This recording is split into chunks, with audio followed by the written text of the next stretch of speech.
I don't really believe that the NDP's arguments are relevant to this bill in terms of where they point out the flaws, because the flaws that they've pointed out thus far are not with respect to pre-clearance. The honourable member will have 4 minutes and 47 seconds coming to him in questions after question periods. Statements by members. Déclaration de député. L'honorable député de... The honourable member for Pointe-de-L'Île.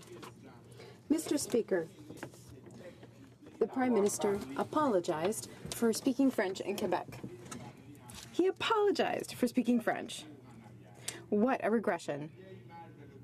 It's the old image of the occupier. Francophones can speak French amongst themselves, but as soon as there's an Anglophone in the room, everybody has to speak English. I would like to remind the Prime Minister that there is one official language, one common language in Quebec, and it is French. How many ministers in this government are unable to respond to questions in French? Do you think that ministers are going to apologize for not being able to speak French? Of course not. We give apologies to the Anglophone majority, but the Francophone minority, the Quebec minority, has to bow, has to scrape like the Prime Minister did. But I'll tell you one thing. In the Bloc Québécois, we will never, never apologize for speaking French. And I don't want to live in a country where we have to apologize for existing. The honourable member for Dorville-Lachine-LaSalle. Mr. Speaker, last week, as member of the Human Resources Committee and as part of our responsibility to develop a poverty reduction strategy, I had the honor of meeting many men and women who courageously devote themselves to the least fortunate members of their communities. Rain City Housing is one of those extraordinary human beings we met along the way. For over 20 years, he has been helping those facing homelessness and addiction. He has saved hundreds of overdose victims and continues to be there for them. Ash made an impact on me because, like others who do what he does, it takes superhuman strength to not walk away. We are thankful to all those organizations and individuals who met with us and shared their experiences. We owe them a debt of gratitude for all they are doing to help our fellow Canadians, for giving hope to those who were never even given a chance in life. Thank you, Mr. Speaker. The honourable member for Saskatoon-Grasswood. A Saskatoon landmark went up in flames late Tuesday night. The Bonanza restaurant, a fixture on 8th Street for the past 45 years, suffered over $2 million in damages from a fire that took over 6 hours to extinguish. Well, many thanks have to go out to the Saskatoon Fire Department, who responded with 4 engines arriving within 2 minutes of the call. Gary Baba has owned the restaurant for the last 21 years. He is shattered. He arrived on the scene at 4 in the morning to find 25 staff members huddled outside the restaurant sharing their grief. The buffet-style restaurant was a beloved institution for generations of families. Baba gave many students their very first job. Customers of all ages were part of that big Bonanza family. Hundreds of people in my city have taken to social media this week sharing their fond memories. So, Gary, on behalf of all Saskatoonians, we share your grief. The honourable member for Ottawa West Nepean. Mr. Speaker, this past weekend my heart was warmed by the generosity and love that exemplifies the very best in our community.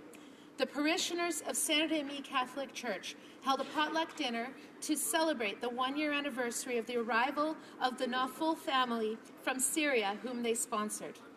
I was honored to meet Milad and Reham and their 2 sons, Basel and Joe, who are thankful to be in Canada and working and studying toward a brighter future. Je voudrais reconnaître les membres.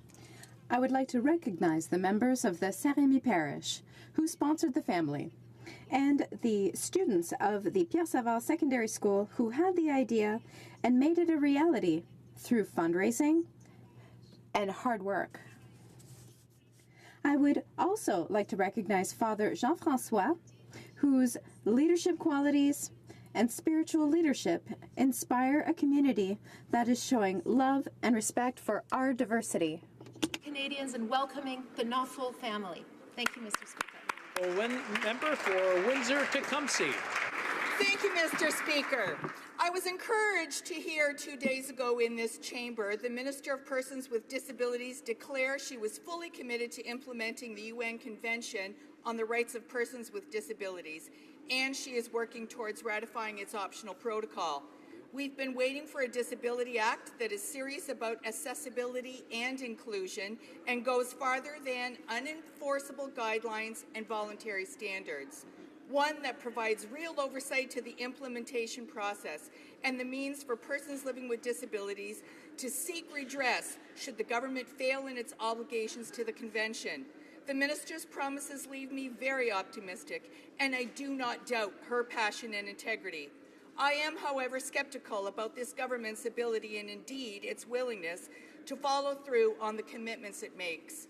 Therefore, I look forward to assisting the Minister in fulfilling her objectives, as it is my heartfelt conviction that the goal of a more inclusive and accessible Canada should transcend partisan politics. Hear, hear.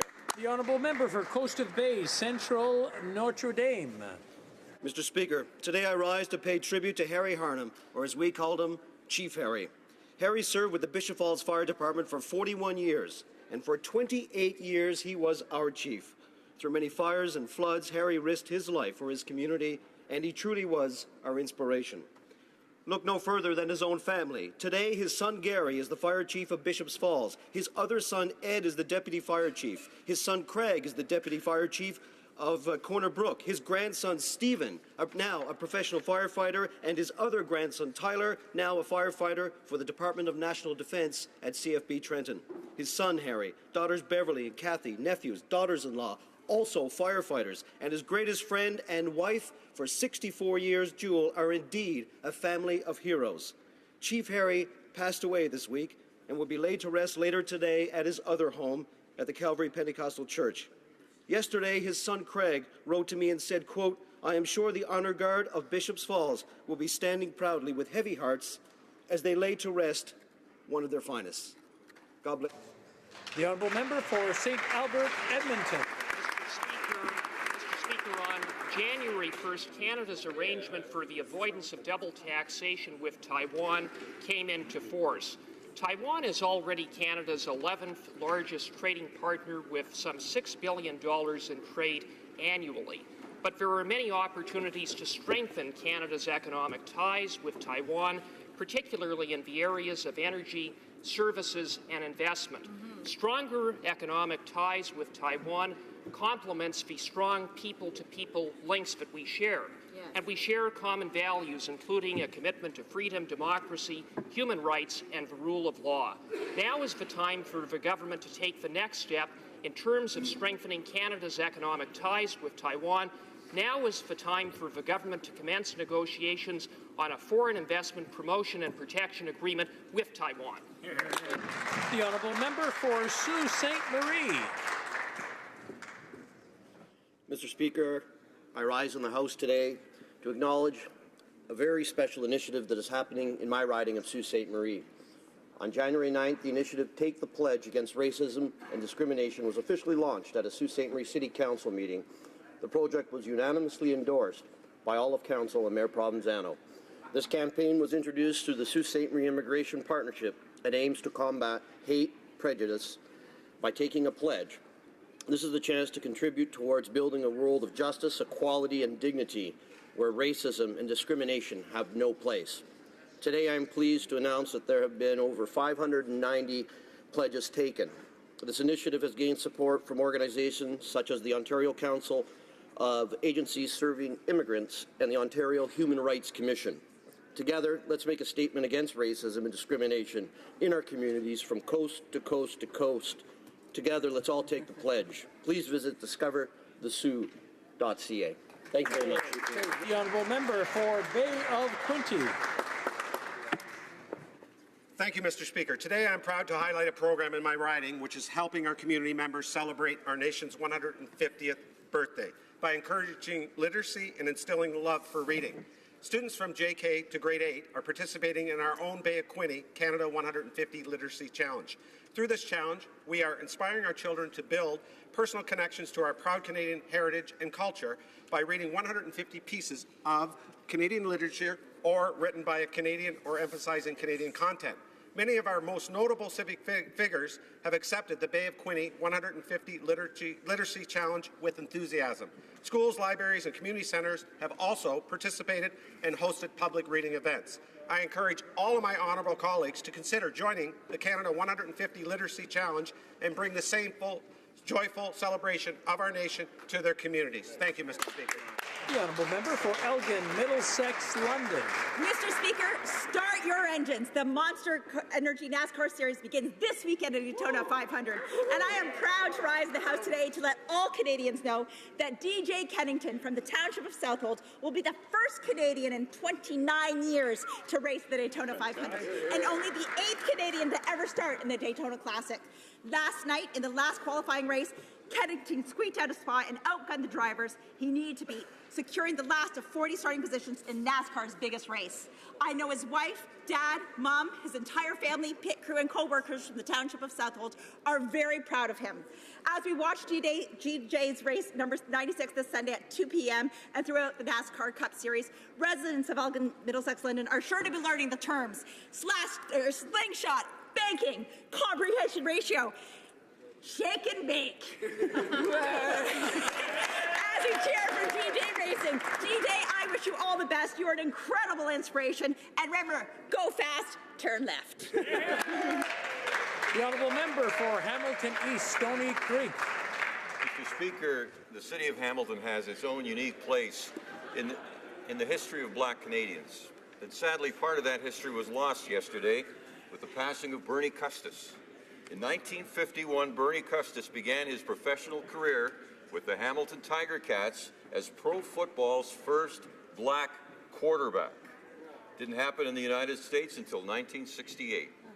Wow. Dad got tickets, season tickets in 1952, partly because of all the excitement Bernie was bringing to the game, and I watched him as an 8-year-old in Section 11.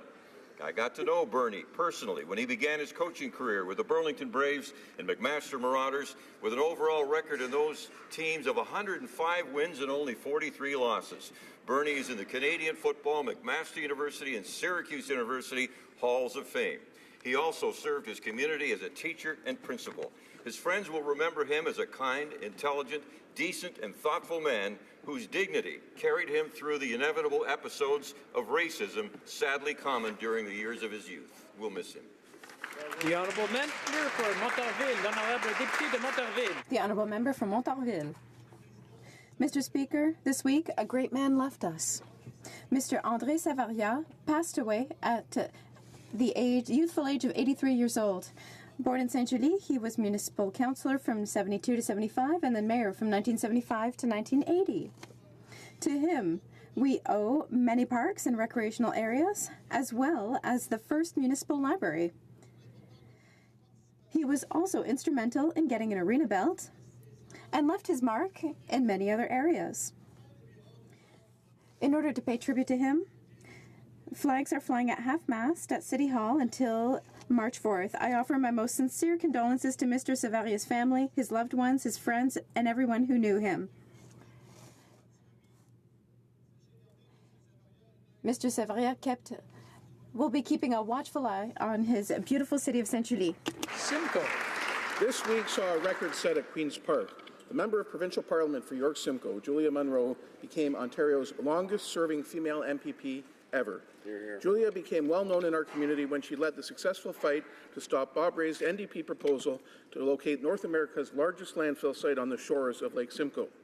A history teacher, Julia went on to teach the NDP a lesson they would never forget and make some history of her own as she went on to become the MPP for Durham York and joined Mike Harris in painting Ontario blue.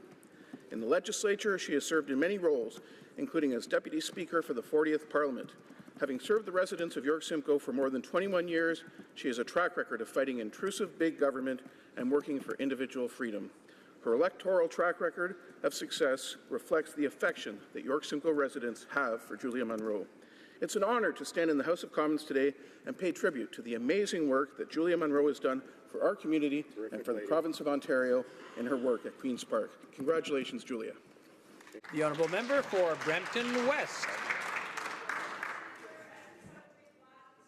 I rise to recognize Mr. David Green from my community. Mr. Green is a school board trustee in Brampton West, a bishop, and a youth councillor. He's also the executive director of the Free for All Youth Foundation, an organization that provides scholarships and youth programs free of charge to families in need. Our country was built by the passion and dedication of leaders like Mr. Green. I thank Mr. Green for his continued service to our community. Mr. Speaker, next week I will host a roundtable with Black Canadian community leaders from Brampton West to discuss potential solutions for the issues facing Black Canadians. I encourage all Canadians in Brampton West and across Canada to remember and celebrate the accomplishments of Black Canadians, not just this month, Mr. Speaker, but every month. Thank you, Mr. Speaker. The honourable member for Esquimalt, Saanich Shup. Thank you very much, Mr. Speaker. Canada must be a force for stability in this increasingly dangerous world by acting as a counterweight to the erratic and disruptive foreign policy of President Trump. Canada has already recommitted to NATO as an alliance that guarantees the defense of all its members by offering to lead the NATO mission in Latvia, thus blunting Trump's assertion that the Baltic states are not defensible. Canada should oppose Trump's cavalier remarks about proliferation of nuclear weapons and other advanced weapons systems by refusing to participate in the U.S. ballistic missile defense program. Our joining would risk setting off an arms race in advanced defensive missiles capability as a response. New Democrats believe our troops should have the support, training, and equipment they need to do the difficult and dangerous work that we ask them to do every day. We hope the Liberals will keep their promise of an increase in defense spending in the upcoming budget and of allocating enough capital spending to sustain the national shipbuilding strategy. Only with a well-trained and well-equipped military can Canada continue to play an independent role in the world in promoting peace and security. The honourable member for Chatham-Kent, Leamington. Well, thank you, Mr. Speaker. And on January 29th, two of my constituents, Brian and Shannon Prince, were presented with the Harriet Tubman Commitment to a Purpose Award by the Ontario Black History Society. This prestigious award is presented to individuals for their success in maintaining a tradition of excellence in their work preserving and promoting Black history. The Princes, who curate the Buxton National Historic Site and Museum, have received several honors over their many years for their dedication to the research and education of Black history. This includes the Chatham-Kent Chamber of Commerce Citizens of the Year Award and the YMCA Peace Medallion. I invite all members to join me in celebrating Black History Month by congratulating Brian and Shannon on receiving this esteemed award. The honourable member for Labrador. Thank you, Mr. Speaker. Thank you, Mr. Speaker. It is an honour to acknowledge Corporal Curtis Barrett, who is joining us in the gallery of Parliament Hill today. In October 2016, Corporal Barrett was awarded the Governor-General's Star of Courage for his act of bravery, recognizing his key role in stopping the shooter at the War Memorial and Centre Block of Parliament in October of 2014. Corporal Barrett is from Labrador, and in March, his hometown of Labrador City will honour him for his act of courage in the face of great peril that rocked Parliament Hill and shocked our country. Corporal Barrett is representative of the many men and women on the front lines defending us as Canadians, our democratic institutions, and our communities.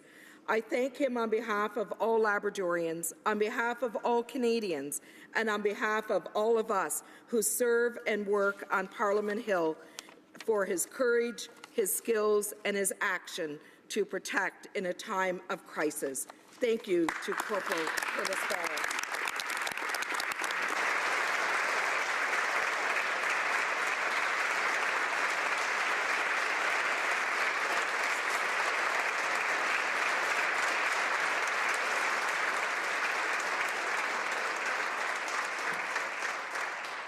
Question orale, oral questions. Member for Carleton. Thank you very much. Here. During yesterday's debate on the carbon tax cover-up, the parliamentary secretary to the finance minister offered a truly fascinating explanation as to why they needed to black out the cost of the carbon tax. Quote, the memo's release would cause confusion for Canadians. Yes, Liberal studies have shown that an overdose of transparency can lead to chronic cases of confusion, Mr. Speaker. Mr. Speaker, Liberals are protecting Canadians from the sticker shock they will experience if they find out what this tax will actually cost them. So will the government end the carbon tax cover-up, clear up the real confusion, and release the true costs of this tax to Canadians? The Honourable Minister of the Environment. Thank you, Mr. Speaker. The only confusion appears to be that the member opposite and the party opposite don't understand that we need to take action to tackle climate change, that polluting should not be free, that we know that you need to put a price on pollution because that means that we will pollute less, that we will actually innovate, we will develop clean technologies, we will grow our future, and we will ensure a more sustainable world for our children and grandchildren. The Honourable Member for Carleton. Still on the carbon tax cover-up, Mr. Speaker, today we learned that in January inflation was a third higher than expected. Bloomberg reported that the inflation growth was caused by rising gasoline prices and new carbon levies. End quote. This supports finance documents which earlier said that Liberal carbon taxes would cascade throughout the economy in the form of higher prices on consumers, families, and businesses. But how much those costs would be are blacked out by the Liberals. Now that Canadians are paying more, will the government finally end the carbon tax cover-up? The Honourable Minister of the Environment. Thank you, Mr. Speaker. If the member opposite was really concerned about hardworking Canadians, he wouldn't have opposed the increase in the Canada pension plan, lowering old age security to 65, increasing guaranteed income supplement for seniors, and ensuring that Canadian families get more through the Canada Child Benefit. We understand that we need to support middle-class Canadians, and they also elected us to take action on climate change so that we can grow our economy and ensure a sustainable future. Now, before we go to the next question, the Honourable Member for Carleton is close to the Minister, and I'm sure he can kind of hear, but the screaming and shouting that's coming from behind him is not doing him any favours. I'm sure he wants to hear the answer. The Honourable Member for Carleton. Well, in the interest of transparency, the chair of the Transport Committee has announced the budget date will be March 21st. Bloomberg lists the budget options as tax, borrow, or wait. Paul Wells said, a funny thing happened on the way to the Prime Minister's new world of justice for the middle class. The federal government ran out of money. As Margaret Thatcher would have said, the Liberals are running out of other people's money.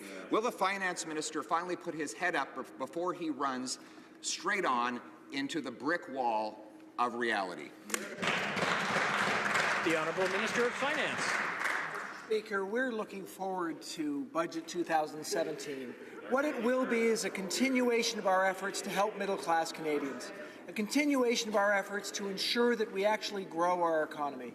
So the reason we chose investment over austerity was because we knew that after a decade of meager growth, the lowest growth for 8 decades, that it was time to make investments in the future of our country. That is exactly what we're doing. We are ensuring that children today, that people seeking jobs today, have the sort of opportunities tomorrow. That's why our initiatives have created exceptional job growth, and we're looking forward to that continuing with our new budget measures. Honourable Member for Mégantic-Cléran. Mr. Speaker, if there's one thing the Liberals can be proud of, it's their ability to come up with empty slogans, such as their plan to help Canadian business create jobs, slogans on the environment to justify a carbon tax, slogans on investments in infrastructure where no project goes ahead. I have one for them. What are the Liberals waiting for to get out of the way, lower taxes on middle-class business and those who work hard to create jobs in Canada, Mr. Speaker? The Honourable Minister of Finance. To ensure that Canadian consumers, middle-class Canadians, those people who actually need to be able to buy things for their families, are being put in a good situation. That is why we introduced the Canada Child Benefit. That is why we lowered middle-class taxes.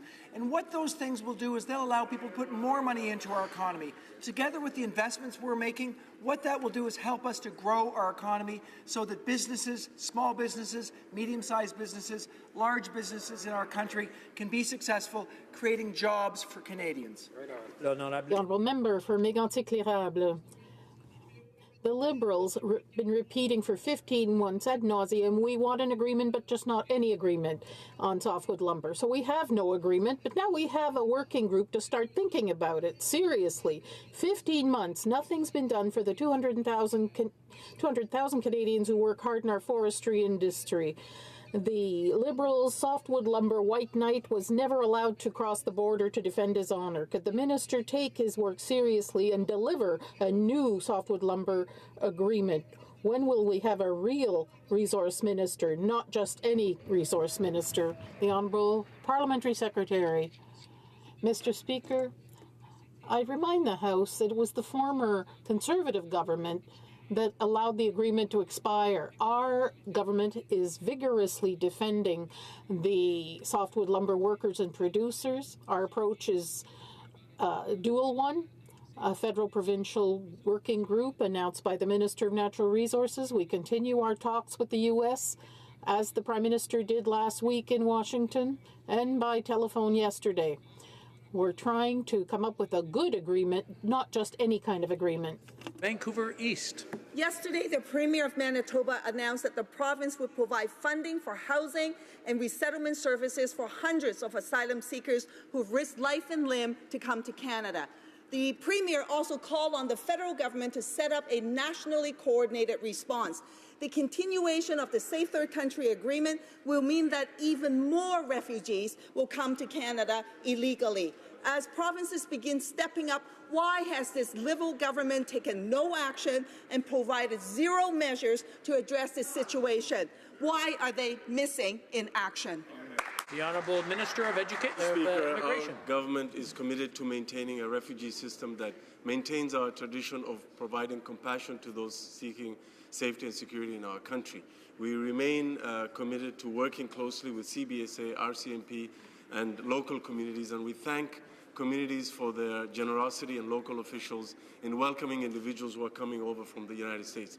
As far as the Safe Third Country Agreement is concerned, the honourable member may or should know that as of this morning, the head of the UNHCR in Canada has said that the domestic asylum system in the United States is unchanged. Therefore, the parameters and conditions of the Safe Third Country Agreement continue to be met. The Honourable Member for Vancouver East. Thank you very much, Mr. Speaker. With the exception that people are fleeing and coming to broader communities here in Canada and because they don't feel safe in the U.S. anymore. The Liberals' Bill C-23 will give American border guards even more powers to question, search, and even detain Canadians on Canadian soil. There are already too many reports of Canadians unfairly harassed or profiled at border crossings. The current pre-clearance system is working well, so why are the Liberals pushing this legislation forward? Why is this government working so hard to give even more powers to Trump's border guards? The Honourable Minister for Public Safety. Mr. Speaker, the approach by the honourable member would simply blow up Canada's border with the United States. Now, how would that be good for the 400,000 people that cross that border every day? How would that be good for the $2.5 billion in trade that crosses that border every day? How would that be good for the refugees who are seeking refuge when they cross that border every day? The UN High Commissioner for Refugees has said Canada is handling this situation appropriately, and so has the Canadian Council for Refugees. They have praised our approach to dealing with this situation. The Honourable Member for Rosemont-la-Petite-Patrie. Mr. Speaker, while small businesses like the stores on Plaza Saint-Hubert are wondering where the Liberals went when they had promised lower tax rates, the richest in our society continue to benefit from tax loopholes. The Liberals' about-face about gifts related to stock options shows the influence that rich lobbyists exert on government policy. When will this government stop having its arm twisted by millionaire friends and put an end once and for all to tax loopholes? The Honourable Minister of Finance. We know that it's very important to have an effective tax system that is fair and that works well for the middle class. That's why we've reduced taxes for the middle class. At the same time, we've increased taxes for the wealthiest in our country. That's important. But for small businesses, it is necessary to have an economy that works, and that's why we're investing in our economy, giving them more opportunities, as well as for Canadians looking for jobs. The Honourable Member for Rosemont-la-Petite-Patrie. Mr. Speaker, as researcher Alain Deneau pointed out, when you wait 15 hours at the ER, it's because of tax havens. When the metro is down or there's not enough buses, that's because of tax havens. When there's no help for the poorest, that's because of tax havens. This legalized banditry makes us lose tens of billions of dollars. Will the Liberals seriously attack this form of highway robbery? I'm sorry, the Parliamentary Secretary. Speaker, our government is committed to cracking down on tax havens to ensure our fiscal systems is fair and responsive for all Canadians. We know that middle-class Canadians work very hard and pay their fair share of taxes, but some wealthy individuals buy their way out of using sophisticated schemes. That is unacceptable, Mr. Speaker, and it needs to change. That is why our government made an unprecedented investment of $444 million, Mr. Speaker, in CRA to bolster its capacity to fight tax evasions and tax avoidance here and abroad. Thank you, Mr. Speaker. The Honourable Member for Kamloops, Thompson, Caribou. Mr. Speaker, yesterday the Innovation Minister provided inaccurate information to this House. He said that the company buying senior care facilities in British Columbia would be, quote, owned and operated by Canadians. He knows that this is not true. If it was being sold to Canadians, he never would have had to approve the sale. Will the minister now stand up and tell the seniors in my riding that their homes are being sold to a Chinese company with unknown ownership? The Honourable Parliamentary Secretary to Innovation. Mr. Speaker, I thank the honourable member for her question. Our government is open to investments that create jobs, growth, and long-term prosperity for Canadians. The application by Cedar Tree to acquire Retirement Concepts has been approved under the Investment Canada Act precisely because the investment will result in a net economic benefit to Canada. As a result of this review, Mr. Speaker, Cedar Tree has agreed to maintain full and part-time jobs at the institution. That is good for seniors, Mr. Speaker. That's good for the economy, and it's good for Canada. The Honourable Member for Kamloops, Thompson, Caribou. Mr. Speaker, the minister has been thrown under the bus by Onbong Insurance, who issued a statement last night admitting that they are the owners. Right. We know that Onbong Insurance is Chinese-controlled, but the ownership structure remains a mystery. The minister claims to have done a thorough review. Has he worked his way through the 37 shells of the company? And will he tell seniors in my riding who owns their home? The Honourable Parliamentary Secretary to the Minister of Innovation. Mr. Speaker, once again, the minister undertook all necessary steps to review the investment according to the law of Investments Canada. As a result of this review, Cedar Tree has agreed to maintain at least the current levels of full and part-time employees, protecting Canadian jobs, Mr. Speaker. It also has agreed to have the current Canadian operator, Retirement Concepts, continue to manage the business.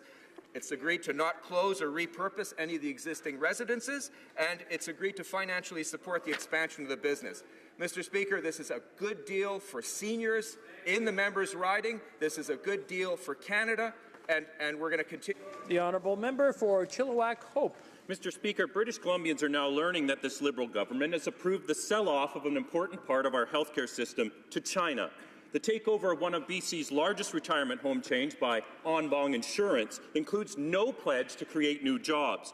This Chinese conglomerate, dominated by a who's who of the Chinese Communist Party, should raise red flags. It certainly has among Wall Street firms that have turned down business deals with this Beijing behemoth. This begs the question, how did we get to a place where the wolves of Wall Street have more integrity than this Liberal government? The Honourable Parliamentary Secretary to the Minister of Innovation. Mr. Speaker, once again, it bears repeating that our government is open to investment that creates and maintains jobs, that creates growth and assures the long-term prosperity of Canadians. The application by Cedar Tree to acquire Retirement Concepts was approved under the Investment Canada Act precisely because the investment will result in a net economic benefit to Canada. As I've just pointed out in the previous question, Mr. Speaker, the previous answer to the previous question, there are guarantees for seniors, there are guarantees for the ongoing Canadian management of the enterprise, and it's good for Canada. The honourable member for Chilliwack Hope. Well, Mr. Speaker, while Wall Street firms have refused to do business with En Bong Insurance over their murky ownership structure, this Liberal government goes where angels fear to tread. With no pledge to create new jobs in British Columbia, it is far from clear how this deal will benefit BC.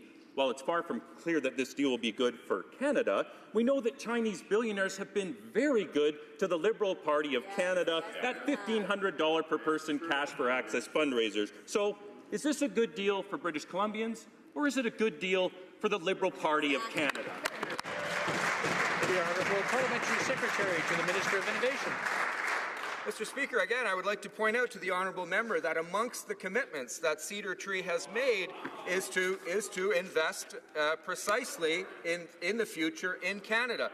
In addition, it's maintaining current levels of full and part-time employment, and it's engaged to it's undertaken to maintain its current Canadian operator, Retirement Concepts. Mr. Speaker, the Investment Canada Act is in place precisely to assure that when we make these kinds of decisions, we do it for the best interest of all Canadians. We have applied those principles this time, and it's a good deal for British Columbia. The honourable member for Oshawa. Mr. Speaker, the Prime Minister made a deal with his friends in Beijing to sell off part of our healthcare system even before BC regional health authorities had signed off. Wow. To be clear, the Chinese takeover made no commitment to create new jobs, and absolutely no commitment to seniors of the quality of care, no commitment to the quality of food or the credentials of the people caring for them. Mr. Speaker, why are the Liberals selling off our healthcare system to Chinese billionaires? The Honourable Parliamentary Secretary to the Minister of Innovation. Mr. Speaker, once again, I will answer that very same question from the member. Our government is open to investments that create jobs, maintain jobs, that assure growth and long-term prosperity for Canadians. The application of Cedar Tree to acquire Retirement Concepts was subjected to a level of scrutiny according to the Investments Canada Act. The company has committed to investing in the future, in the expansion of the business, in addition to maintaining current levels of employment, part-time and full-time, in addition to maintaining the current Canadian manager of the retirement home. L'honorable député. Honourable member for Lévis-Lotbinière. Mr. Speaker, we now know that Chinese insurance companies are taking control of retirement residents in British Columbia with the blessing of the Liberal government, without them knowing whether the quality of care or jobs will be affected. Mr. Speaker, can the Liberal government tell us whether it will also be giving its blessing to Chinese investment funds to buy retirement residences or the agricultural heritage of Quebec? The Honourable Parliamentary Secretary to the Minister of Innovation. Thank you, Mr. Speaker. This time in French, our government is open to investment that creates jobs for the middle class, that supports economic growth, and that ensures long-term prosperity for Canadians. Cedar Tree's request regarding the acquisition of Retirement Concepts was accepted under Investment Canada rules. The criteria are such that this is a good thing for British Columbia, it's a good thing for Canada.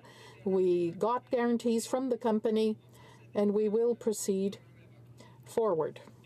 For Abitibi, Bay James, Nunavik, EU. Mr. Speaker, yesterday the Minister stated that the Canadian Human Rights Tribunal is not a court of law. The main estimates released yesterday confirm this. The government did not respect the tribunal's decision and refuses to comply with it to put an end to discrimination against Aboriginal children. If the government thinks that it has no legal obligation following decisions by this tribunal. What does that mean for all the cases presently before these tribunals and even for our country's constitution, Mr. Speaker? So I'm wondering, what happened to the Crown's honour under the Liberal government? The Honourable Parliamentary Secretary to the Minister of Aboriginal Affairs. Thank you, Mr. Speaker, and I thank my colleague for his question. I think it goes without saying that we remain committed to achieving real reform that helps move children in First Nations in this country forward. We have immediately accepted the ruling of the tribunal, and our government realized very quickly the need to overhaul the child welfare system in this country. We have started that process. We remain committed to that process, and we are investing to ensure that real reform occurs for children in First Nations who deserve to get better treatment, Mr. Speaker. The honourable member for Cowichan Malahat Langford. Mr. Speaker, it is the government's job to fill court vacancies so that our judicial system does not suffer. Serious criminal charges are being stayed or withdrawn due to court delays. The accused are denied their day in court, and the victims are denied justice. Mr. Speaker, justice delayed is justice denied. The provinces are asking for support, and Canadians are beginning to lose faith in our justice system. When will the minister take responsibility for this crisis? The Honourable Minister of Justice. Well, thank you, Mr. Speaker, and I would like to acknowledge my honourable colleague across the way in his new role as critic. I look forward to working with him on these important matters as we seek to maintain the confidence that the Canadian public has in the justice system. I am committed to continuing to add to the number of judges that I have appointed to our superior courts through a new process of appointments, newly constituted judicial advisory committees that reflect the diversity of the country. I will be, in the near future, continuing to appoint Superior Court judges in jurisdictions across the country. Hear, hear. The honourable member for Calgary, Rocky Ridge. Well, thank you, Mr. Speaker. Well, the Minister of Finance's mortgage rule changes are failing to fix the problems in Vancouver and Toronto and are hurting markets in Atlantic Canada, which are already depressed. Sherry Donovan of the Nova Scotia Home Builders Association told the Finance Committee that Atlantic provinces are, quote, still in deep recovery mode from the weak economy. These new mortgage rules are exacerbating the problem and hurting the entire economy, unquote.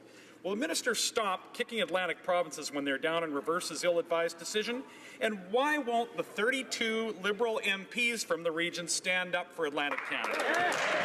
The Honourable Minister of Finance. Mr. Speaker, we know that across our country, Canadians care enormously about the value of their homes. We know that it's very important for our government to protect the value of their homes by having appropriate regulations that ensure that the market works for their best interests. That is what we're working towards. We want to make sure that the market works. We want to make sure that people are protected, that their most important investment, that they can have confidence that it will be there for them in the long term in terms of its value. Thank you, Mr. Speaker. Honourable member for Medicine Hat, Carson Warner. Thank you, Mr. Speaker. The Liberals claim to support the middle class and those looking to join it. However, seniors in my riding are concerned that the Liberal government is intent on making their life more difficult. The Finance Minister has refused to protect income splitting.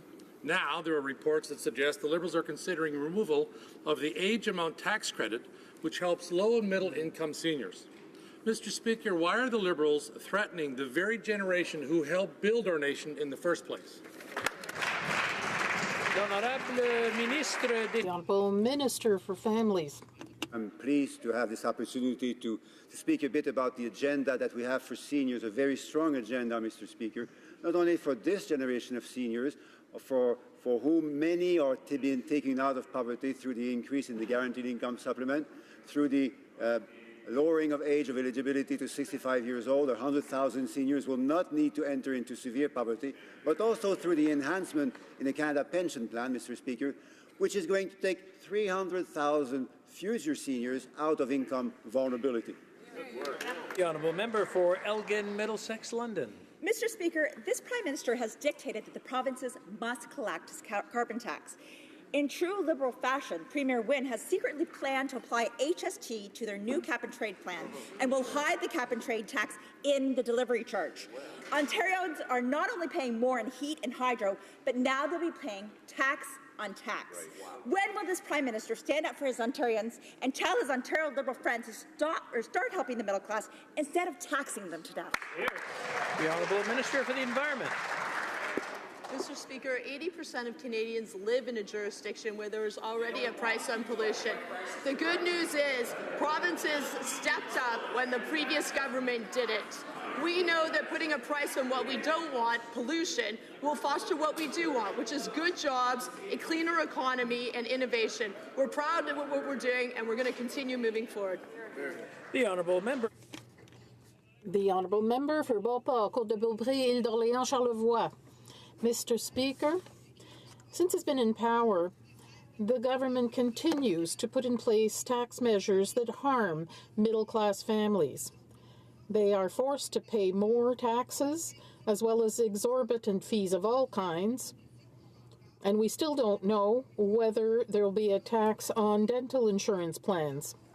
Sometimes I wonder whether the Liberal slogan isn't "I tax, therefore I am." Will Canadians have to pay $1,500 to the Minister of Finance in order for him to listen to them and agree to reduce their tax burden? The Honourable Minister of Finance. Mr. Speaker, fortunately for the middle class, we've already reduced taxes. That was the first thing we did. And with the reduction for a single person, $330 less tax. For a family, $540 less tax. In addition, we've added the Canada Child Benefit. 9 out of 10 families will get $2,300 on average, tax-free, more for some families. This is truly a good thing for middle-class families. Van. Mr. Speaker, it's been a year since this government started the Phoenix Pay fiasco. For months, over 360 employees at Saskatchewan's federal penitentiary went without proper pay. To protect Canadians, we must ensure that guards who are overseeing maximum security prisoners are not distracted by ongoing payroll problems.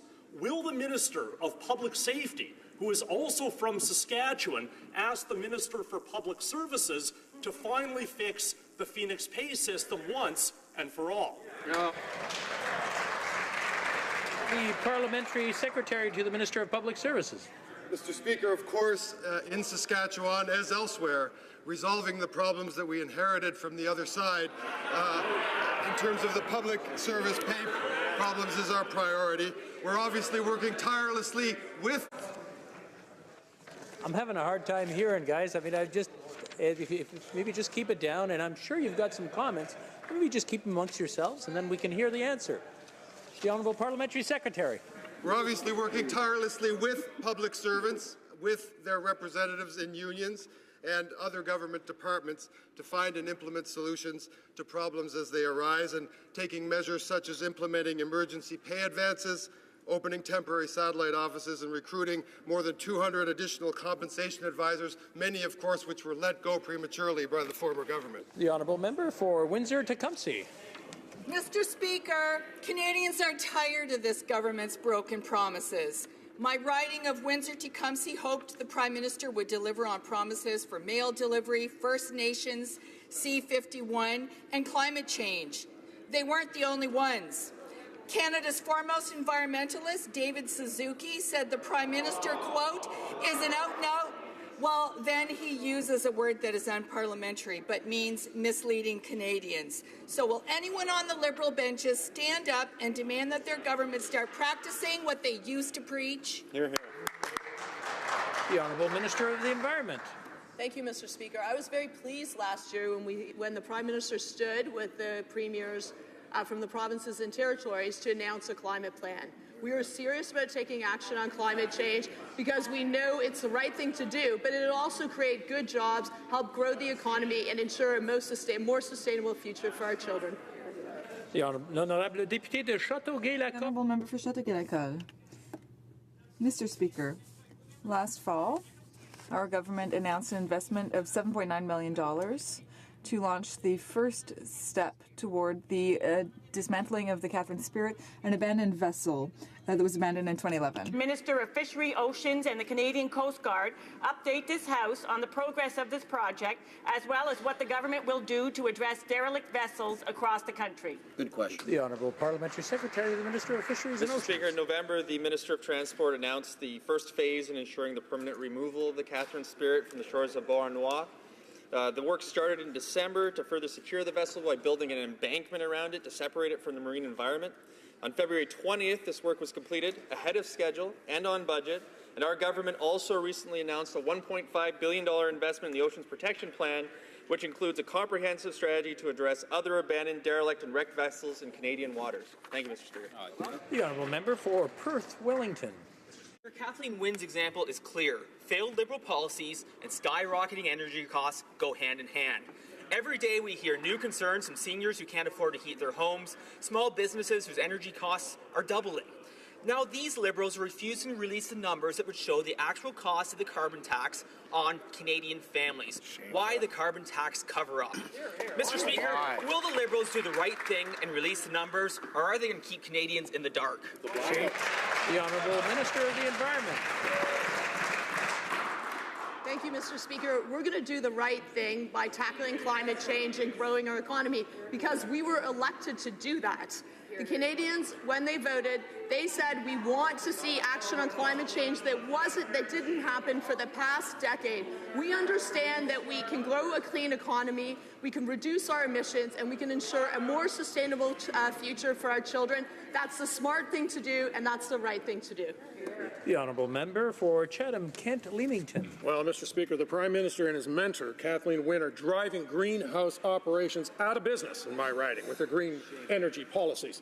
One greenhouse grower said his natural gas cost will double from $120,000 a year to $240,000 a year because of carbon tax. Why are these small business-owned businesses being penalized by this Prime Minister and the Wynne Liberals and being forced to shut down or move to the U.S.? Shameful. The Honourable Minister of the Environment. Thank you, Mr. Speaker. I'm very proud that we're taking strong action on climate change, including putting a price on pollution. Once again, we're putting a price on what we don't want, which is pollution, and fostering what we do want, which is clean growth, jobs, and innovation. Businesses have stood up and said that this is the right thing to do, that this is what we need to do, prepare for the future. This is what will create growth, that will grow our economy, and will ensure a more sustainable future for our kids. The Honourable Member for Saskatoon-Grasswood. Mr. Speaker, my province of Saskatchewan is the only jurisdiction to stand up to this Liberal government's carbon tax scheme.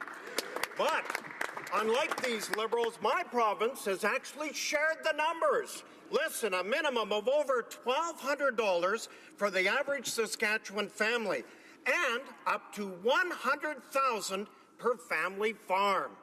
Where is the Liberal government's analysis? What is the cost and why the carbon tax cover-up? The Honourable Minister of the Environment. Mr. Speaker, I was very proud that we were able to work with the Government of Saskatchewan on our climate change plan, for example, to phase out coal, to invest in innovation. I also had the chance to go to Saskatchewan. I listened to farmers and ranchers who are hearing about who feel the impacts of climate change already and are actually doing really interesting climate research. They're building climate resilient crops, zero-till agriculture. We're going to continue working with them because we understand it's the right thing to do for the future, but also for farmers. You were doing well, but everything started picking up again. If you don't mind, well, we'll just hold it. There we go. That's the way it should be when someone's answering. The Honourable Member for Souris Moose Mountain. Mr. Speaker, in 2016, Saskatchewan lost 6,000 full-time jobs. Agriculture employment is down 19% year over year. At a time when my constituents are struggling to find work, the Liberals are forcing a carbon tax that will affect vulnerable Canadians. These constituents need to be able to feed their families and heat their homes without worrying about paying more taxes. Why are these Liberals trying to pay their reckless spending at the expense of hardworking Canadians? The Honourable Minister of the Environment. Mr. Mr. Speaker, quite frankly, I'm perplexed. Does the government, does the party opposite not understand that climate change is real, that it's having its impact, that it's causing floods and it's causing droughts in Saskatchewan, that we need to take action because it's the right thing to do? Putting a price on carbon pollution is the most efficient way to reduce emissions, to grow economy, and to ensure a sustainable future. The honourable member for London, Fanshawe. Mr. Speaker, the backlog veterans face waiting for their pensions is a disgrace. Our veterans are going into debt just to make ends meet. This needs to stop now. There is a simple fix, Mr. Speaker. Follow the military ombudsman's advice and do not discharge a veteran until all pensions, benefits, and services are in place and are understood. When is this minister going to get his house in order so that veterans are not left struggling to survive?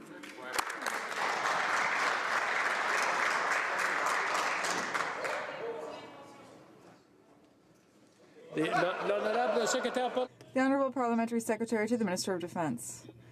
The government's investment in the pension fund for the armed forces reflects the significant contribution that these people make to Canada, both here and abroad. The department continues to work diligently to improve the treatment to improve the processing of pensions for reserve forces. It was transferred to Public Services and Procurement Canada, which should improve the benefit system. The Honourable Member for Rimouski, Néjet-Témiscouata-les-Basques. Of Carl Jason Dunphy, a young veteran from my riding who died tragically on February 11th. A few hours before his death, he posted the following message about his difficulties in getting help from Veteran Affairs. It's eating away at my resources and my strength. It's not up to friends and spouses to deal with this because a government organization doesn't act. The life, the service, and the memory of Carl Jason Dunphy are worth so much more than a simple list of statistics. So I ask the Minister once again, will there be an internal departmental investigation into the circumstances surrounding his death? For Veterans Affairs. I thank the member for his question, for his advocacy on behalf of veterans and their families and his constituents. I know this is an extremely difficult situation. Anytime Veterans Affairs is notified of an untimely or unexpected death, we undertake a review of that file, and this will be the case. Our government is committed to expanding access to support for veterans and RCMP and their families. That's why we're working with over 4,000 registered mental health professionals. We're expanding our outreach capability by having 9 points of contact reopened, as well as hiring frontline staff. We'll continue to support veterans and their families. The Honourable Member for Charlebourg, Haute-Saint-Charles. Mr. Speaker, it's shameful to see that the Liberals cut funding to 70 military museums in this 150th anniversary year of Canada's Confederation.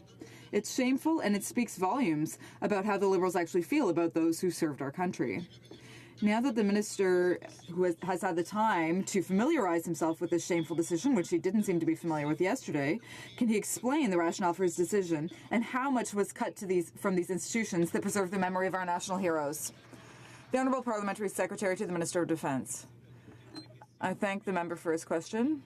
I am as concerned as he is about this issue. There's a museum in Saint-Jean. As the minister said yesterday, he had not been aware of the situation, so he asked for an update on the situation, and we will be pleased to explain the situation to the member.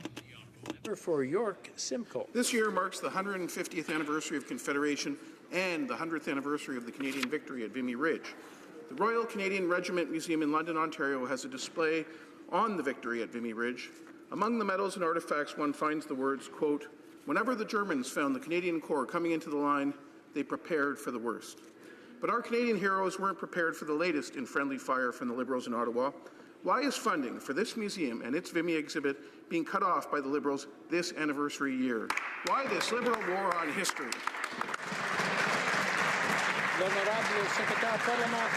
The Honourable Parliamentary Secretary to the Minister of Defence. Well, I am very concerned about the member's question because there is a museum in my riding of Saint-Jean near the Royal Military College. Yesterday, the minister was made aware of this issue by a question. He asked for an update on the situation, and we will be happy to answer the issue in the next question period. In Melville. Good morning, Mr. Speaker. Last week I asked Dr. Morelli, President and CEO of the Royal Institute of Mental Health Research, if brain imaging could be used to identify mefloquine toxicity. He said absolutely so. Canada has the capability to scientifically validate our veterans' claims of brain stem injury from mefloquine. Veterans believe this drug is destroying their lives, causing severe depression, anxiety, and suicidal ideation.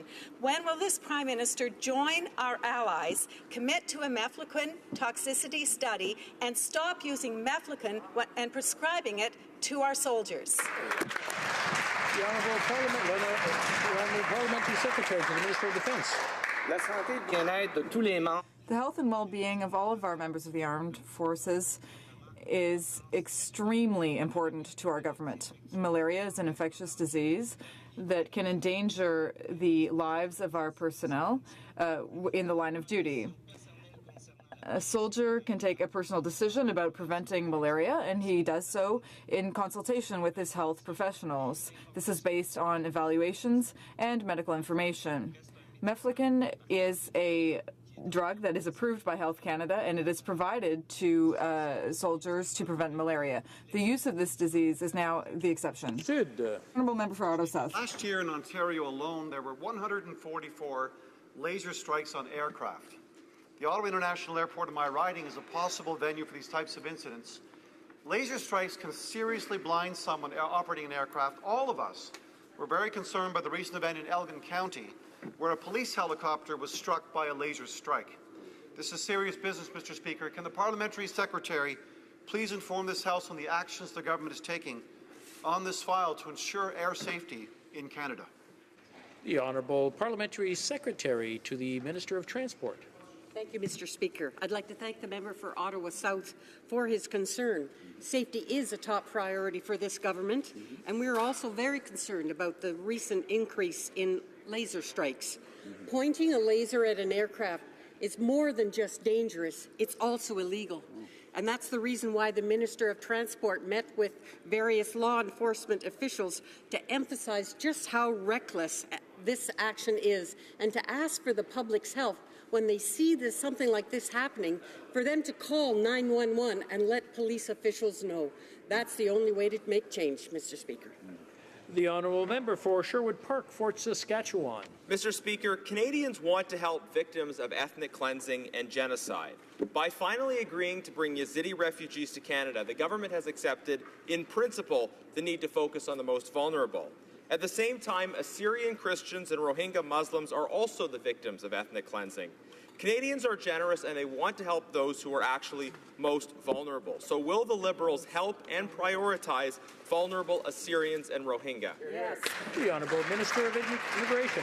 The government is proud of Canada's tradition of compassion towards those who are fleeing war and persecution. We focus on the most vulnerable. We continue to work with the UN Refugee Agency to identify the most vulnerable people who need resettlement. We also work very closely with private sponsors in Canada to make sure that Canada continues its tradition of welcoming those who are vulnerable and who seek safety and security in Canada. Thank you. The Honourable Member for Dartmouth Coal Harbour. Mr. Speaker, March will soon be upon us, believe it or not. In a few days, we will be celebrating International Women's Day and recognizing the enormous contribution of women to our society. That day is also an opportunity to look at what has been accomplished, but even more importantly, to consider the challenges that remain and the obstacles that must still be overcome to ensure greater equality between men and women. That applies to all sectors of society and to the military. What can the Parliamentary Secretary to the Minister of National Defence tell this House about recent progress in ensuring better representation of women in the armed forces? The Honourable Parliamentary Secretary to the Minister of Defence. Mr. Speaker, I thank the member for Dartmouth Coal Harbour for raising this issue of International Women's Day. Canada is firmly committed to increasing the number of women at all levels So Major Tanya Harris will become Joint Commander of the Royal Canadian Air Force, becoming the first woman to occupy such a position in the Army, Navy, or Air Force. I hope that even more women will climb up the hierarchy so that one day one of them will become the Chief of Defense Staff. For Calgary Shepherd. Mr. Speaker, without freedom of speech, no other freedom is possible. Canada was ranked 8th in the world by Reporters Without Borders in their 2015 World Press Freedom Index. After just 1 year under this Prime Minister, we have dropped 10 spots to number 18 in the world. Namibia, Jamaica, Costa Rica, they're all ahead of us. Why is this Liberal government failing to uphold our freedom of speech and freedom of the press? The Honourable Parliamentary Secretary to the Minister of Foreign Affairs. When it comes to human rights, this government has been unequivocal both at home and abroad around the world. They are an integral part of our foreign policy because they are integral to who we are as Canadians, and Canadians can rightly be proud of the progress that we have seen and that this government has helped achieve in promoting and protecting human rights both at home and abroad. There's more to be done. We're just getting started, and we look forward to working with members in this House in groups both at home and around the world to help advance human rights globally. Thank you. The Honourable Member for Manicouagan. Mr. Speaker, there are seasonal workers in all regions of Quebec, and they're getting to the end of their EI period, and they'll have to move on to their next season of work. In any case, they're going to have to go into debt during the off-season. These are people who are working hard to put bread on the table, and the government is refusing to understand the reality of our region because Ottawa doesn't care about us. When will the government admit that their work is seasonal and the workers themselves are not seasonal? And when will they finally put an end to this problem of the black hole for EI? This is urgent, Mr. Speaker. The Honourable Minister of Families and Social Development, rather. Thank you, Mr. Speaker. I appreciate that my colleague gave me the opportunity to remind the House of the important steps this government has taken to improve the quality of services to those who are unemployed in this country. In particular, we want to improve the quality of benefits that are provided to people who are passing through difficult periods in the off-season. We know that they need the government's support. There's still a lot of work to be done, Mr. Speaker, and we're eager to get down to work. The Honourable Member for Joliette. Mr. Speaker, during the election campaign, the Liberals promised that there would be a wonderful infrastructure bank. Ottawa would offer its line of credit to the municipalities. Wow. But when they came to power, the purpose of this infrastructure bank changed. Now the feds are giving their line of credit to their Bay Street friends to help them get their hands on our municipalities' infrastructure in Quebec. All of this, of course, happening far from the supervision of the Auditor General. Does the government recognize that its infrastructure privatization bank really goes against everything that it promised? The Honourable Minister for Infrastructure and Communities. Mr. Speaker, we all know that investing in infrastructure helps us grow our economy, create opportunities. And we are doubling our investments, $180 billion over the next 10 to 12 years. We'll be investing in Canadian communities from coast to coast to coast. Infrastructure Bank will further mobilize private capital, build more infrastructure that is required by our Canadian communities. Thank you. L'honorable député. The Honourable Member for Repentigny. Mr. Speaker, since 2012, the Bloc Québécois has criticized the federal government's intention to store artifacts from Quebec's national parks in a depot in Gatineau. The history of Quebec, from New France to the expropriation of the Forêt National Park, need to remain available to our archaeologists, historians, and citizens. But despite opposition from the National Assembly and Quebec City, Ottawa spent $45 million for a storage depot that no one in Quebec even wants. Will the government back down and let our heritage and the heritage of First Nations where it is, making it available to Quebecers, as the Bloc has been requesting for 5 years? Minister of the Environment. Merci, Monsieur le Président. Thank you, Mr. Speaker. It's important that the treasures that reflect our national culture and history and the contribution of the First Nations people be protected and preserved. Parks Canada is responsible for protecting this heritage. I'm here to listen, and I'm ready to work with my federal colleagues and with the City of Quebec and the province, as well as officials from Park Canada, to ensure that these parks and all interested stakeholders will be heard. Honourable Member for Nunavut. Thank you, Mr. Speaker. My question is for the Prime Minister. On February 9th, the Prime Minister, along with the Minister of Indigenous Northern Affairs, the Minister of Health, and the Minister of Children and Social Development, had the great pleasure of visiting my riding of Nunavut. When there, Mr. Speaker, the Prime Minister signed a declaration with Inuit Nunangut leadership to create the Inuit Crown Partnership Committee. Mr. Speaker, Inuit are eager to hear how this committee will change the way the federal government engages with them and what tangible benefits we can expect from it. Thank you, Mr. The Honourable Parliamentary Secretary to the Minister of Indigenous Affairs. Mr. Speaker, our government continues to work in genuine partnership with Indigenous people to advance reconciliation, just as we did in signing the declaration with Inuit. I know the member opposite supports that moving forward in that direction. I was pleased to be in Iqaluit with the Prime Minister and ministers and leaders of the Inuit and Nunangut region, along with the President of ITK. This agreement means that we will work together, government to Crown, with Inuit people to ensure that we can deal with the long, dark tragedies of the past of Inuit people in our country, whether it be around relocation, tuberculosis, or residential school settlement. But it also allows us to move forward in the right direction, working together to build stronger Inuit communities in the North. That, ladies and gentlemen, ends question period today. Tabling of documents. Statements by ministers. Reports from interparliamentary delegations.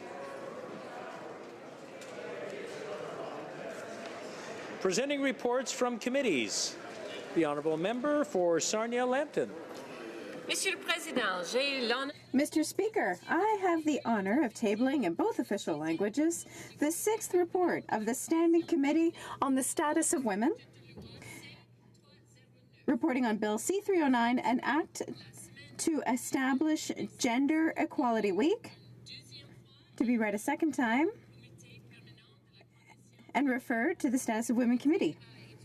The committee studied the bill and decided to report back to the House with amendment. Thank you. The Honourable Member for Coast of Bay Central Notre Dame. Well, thank you, Mr. Speaker. I have the honor to present in both official languages the 6th report on the Standing Committee on Fisheries and Oceans, entitled Review of Changes Made in 2012 to the Fisheries Act, Enhancing the Protection of Fish and Fish Habitat and the Management of Canadian Fisheries. So, pursuant to Standing Order 109, the committee requests that the government table a comprehensive response to this report.